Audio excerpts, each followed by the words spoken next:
Sa unang panalo ng San Miguel, isang bagong muka ang lumutang sa rotation at agad nagparamdam ng impact ang rookie na si Chris Miller. Ang ibang detalye alamin sa aking pag-abante.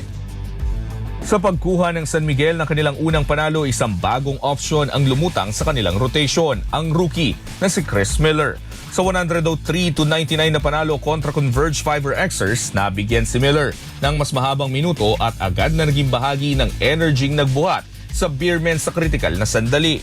Para sa rookie, ang panalo ay hindi lang tungkol sa resulta, kundi sa pagbuo ng samahan ng isang koponang humahabol pa sa kanilang timpla. I feel good. I mean, we've definitely been late to the party with practices and stuff like that. So guys are a little bit rusty, but I feel like we came together as a team and it was a really good win for like the camaraderie. Matapos ang limitadong papel ng All-Filipino Conference na natiling disiplinado si Miller, naghintay ng pagkakataon habang pinuhos ang lahat sa bawat ensayo. I've just been trying to stay focused on what I can control, especially last conference.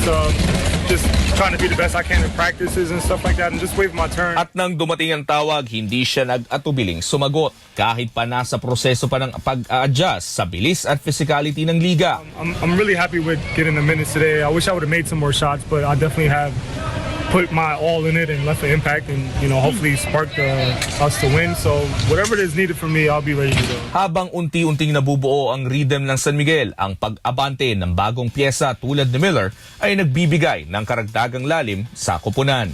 Ako si Sus Valdez, Abante. Manatiling nakatutok sa Abante, sundan kami sa aming mga social media accounts at huwag kalimutang mag-subscribe sa aming YouTube channel, DWAR Abante Radio, para sa mga eksklusibong balita.